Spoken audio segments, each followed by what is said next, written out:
Welcome in, ladies and gentlemen, boys and girls, to our Thursday edition of the RFK Refugees podcast. Ted here. John has vanished into the void.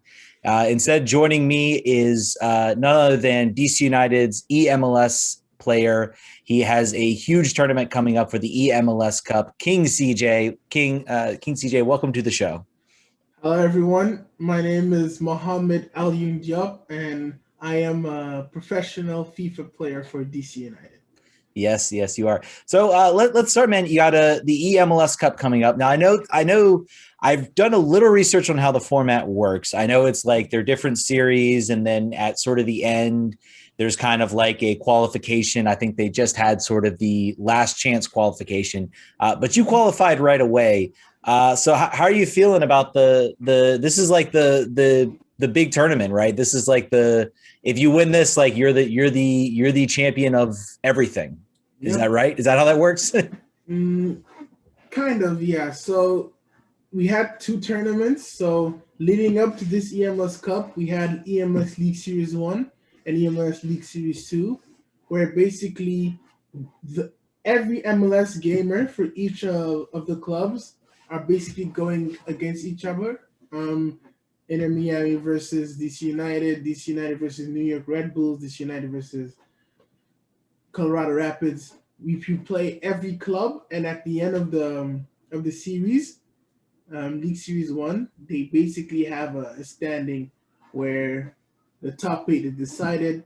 Then you have the live stream portion, and same thing repeats on League Series 2. You don't play the teams twice, you only play them once, and then that's the regular season done. And once the regular season is done, you have this final standing where the top 11 qualify for the eMLS Cup, and here we are today. Yeah. So talk a little bit. I think this is either your second. I know you either your second or your first season with DC United. Talk a little bit. How does one like get recognized and sign with these clubs? Is there like a tournament? Do you get contacted by somebody? How does all this work? I'm very curious about that aspect. So what happened? This is my second year. So last year was my rookie year. So in order to get signed, I had to participate in a local tournament hosted by the DC United. So I went there, had fun, enjoyed, played the tournament, managed to play second place, and little did I know I was contacted back a week after, and they wanted like to host an interview, ask me questions about my history, about FIFA, how I got into it, all the basic stuff. And sooner rather than later, I got signed as their second pro eMLS gamer.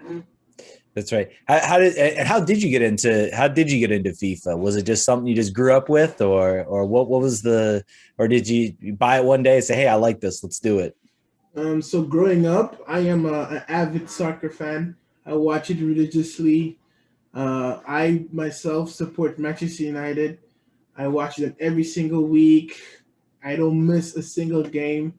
If I do, I really have something else to do. Otherwise, I never miss a game. So I got into FIFA thanks to my love for the beautiful game. And that's what I translate on the virtual pitch. I have an older brother who also plays in the eMLS for Philadelphia Union. And we both basically started playing at the same time. And since he's older, he just passed me the control, and like I just got into it with him. So how does the smack talk begin? You probably had some bragging rights after the last series too. The fact you made definitely. The final. No, but I remember watching the stream, and he seemed really supportive when you won your games. You had a moment, I think, where I'll call it your Bill Hamid moment. We'll call it that when you were yelling, "Let's go." Yeah. I think it could maybe if you had said you can't hold me back, I think that would have been maybe a little more appropriate. You could have pulled something like that. But yeah, no, that was That was tons of fun, and congrats on making the final. Thank you. There was a bit of controversy in that final. I think there was some issues Hmm. with. Looked like there was some lag. They had to kind of reset things. And Yeah, you were talking. You say you have a coach. I think you talked to on the phone. yeah. Who's the mystery coach? Can you tell us, or do you not? Are you not Um, able to divulge that? it's not really he's not really a coach. He's one of my best friends in the scene. His name is Ajit Power. He's like ranked 30 in North America. So he was watching my game and he was basically giving me tips, trying to calm me down because he knew I was heated after what was happening.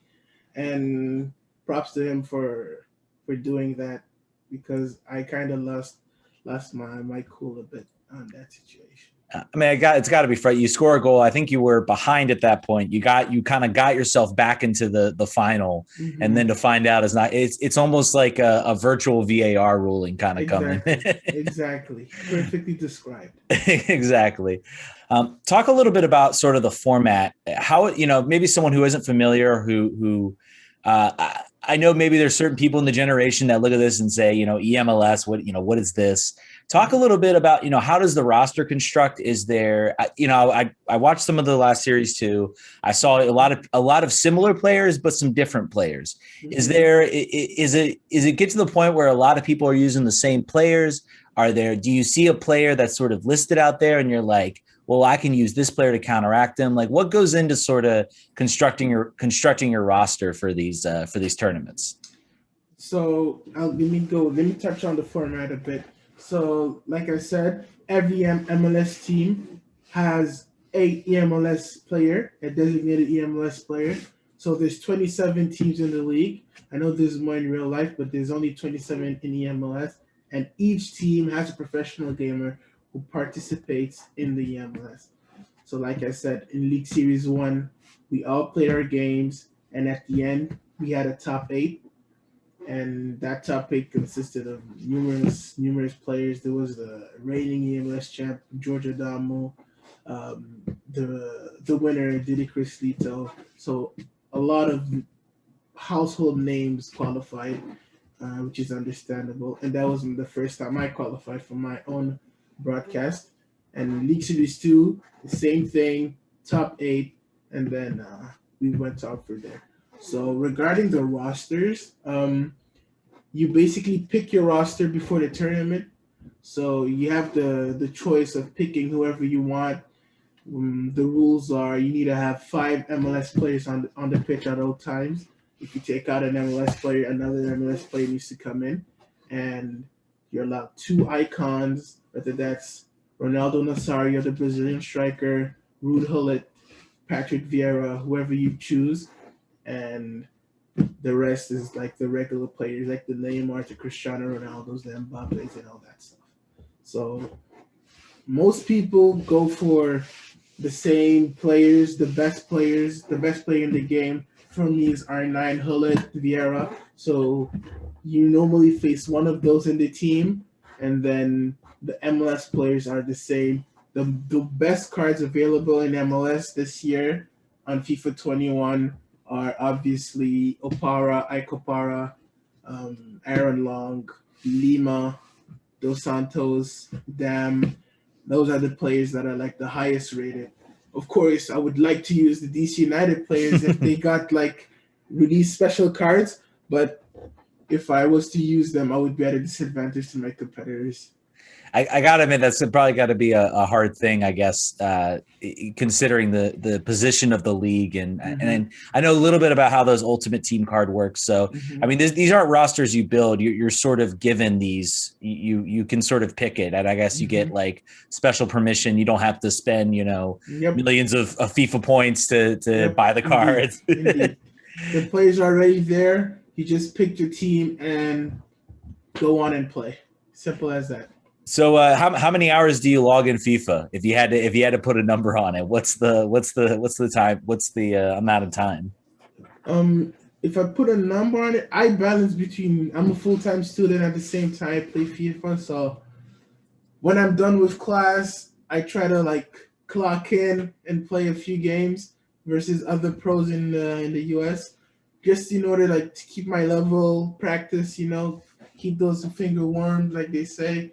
And yeah, so if I had to put a number on it, I'd say at least an hour or two per day, every day, hour or two. But the weekend, I have to play weekend league. Sometimes there's online qualifiers, so it can really go up to like 5 to 6 to 7 hours of the weekend. Geez, yeah. So it's a lot of practice. Yep. Well, since I have someone here who plays FIFA a lot, and I do keep up. I did not buy this year's version, unfortunately. I usually try to buy it every year. I was debating on which new console to get, so I ended up waiting Okay. because of the new gen. What Mhm. what has been your opinion of the game as a whole? And I don't want to get you in trouble. I don't want to do any of that. But give me some of your thoughts on what you think of FIFA 21. Um, it's a very fast-paced game, very direct game. Favorizes the people who are abuses mechanics rather than promoting the beautiful game as we call it. Um, the players who decide to play intricate FIFA, well calculated FIFA, aren't specifically rewarded for their attributes. So it's a kind of a weird one, but as every professional, you need to adapt and overcome whatever game they release. So if I had to summarize it, that's how I would say it. Yeah, that's good. Yeah, I like the diplomacy there on that.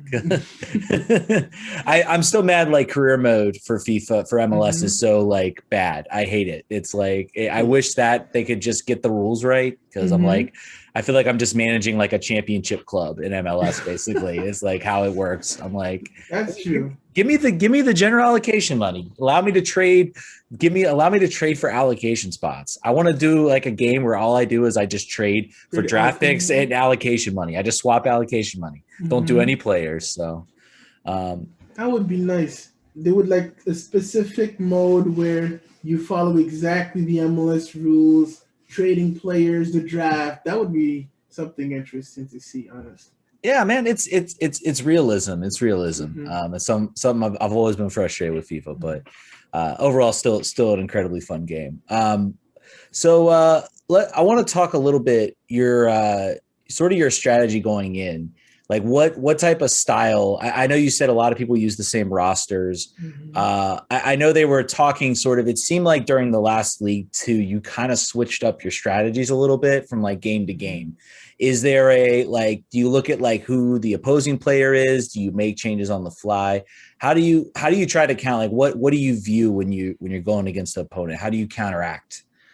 Sort of what someone else is playing and how to sort of counteract against that. So the team basically, I have a team set up to play a 4-4-2, flat for back line, flat midfield, two strikers on top, traditional two strikers, going for it, going for goals. I switched my play style a lot this year. I am more and more like offensive minded. Before I used to be like, since it was the first year, rookie mistakes, you go in a bit timid, scared. You don't want to like go guns blazing and then lose, frustrated and stuff. So those are like stuff that I corrected this year, and I understood that I need to just go for it. Whoever you're playing, you can play the world champion. At the end of the day, it's all decided on the pitch. So that's one thing I made sure of. And for that league series, especially, the meta of the game was a bit unbalanced. Some people were playing five at the back, which was a very annoying formation to play in a counter. So the way I saw it was if I can't play my 4-4-2, I have to match him in a five back, and we both are gonna counteract each other.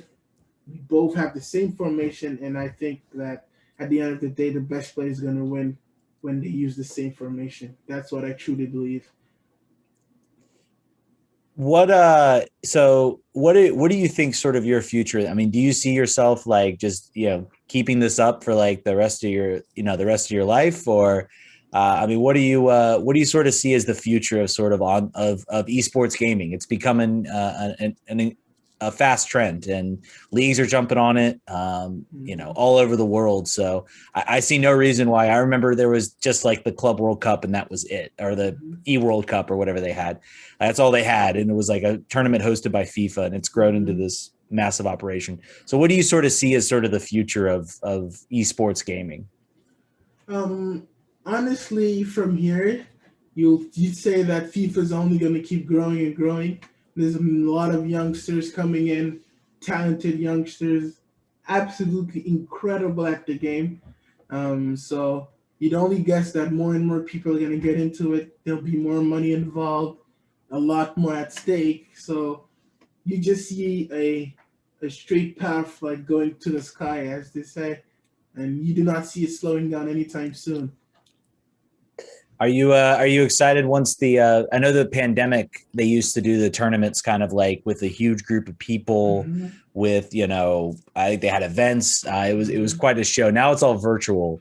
Are you looking forward to kind of the return of sort of the events and everything, being able to travel and get out of the house, so to speak? 110%. Like eMLS, what makes it eMLS is the fact that you get to meet the other players. You get to play at a specific location.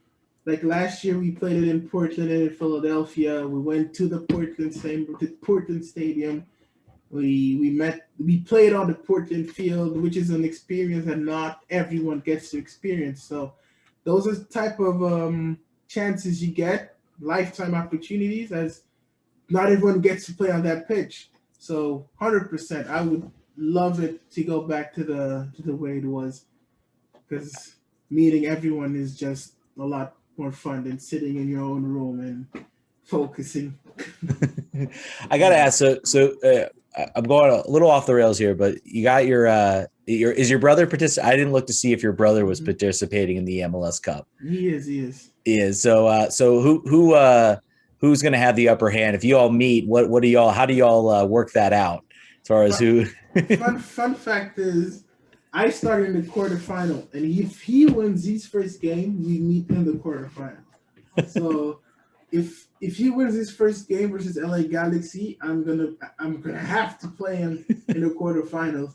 So let's just say that if that happens, we're not brothers anymore for a good 30 minutes. What's y'all talk about a side? You got something on the side, a little action maybe if whoever loses has to I don't know, do chores for the rest of the night, or what do you got? What you got going on? No, we don't have that going on, but the most annoying part when both siblings are doing something you're good at is they mostly talk trash, and the trash talking, you always want the upper hand, saying, you can say all of that, but I won this game. Like, if you have a sibling, you can relate to that feeling. So 100%.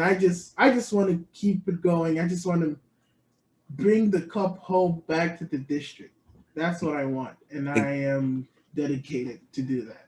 So all right, let's talk some real. I want to talk some real DC with you, because you are. That was a good question, though. If I was a fan of the team, yeah, yeah. So I want to talk some real DC with you. Okay.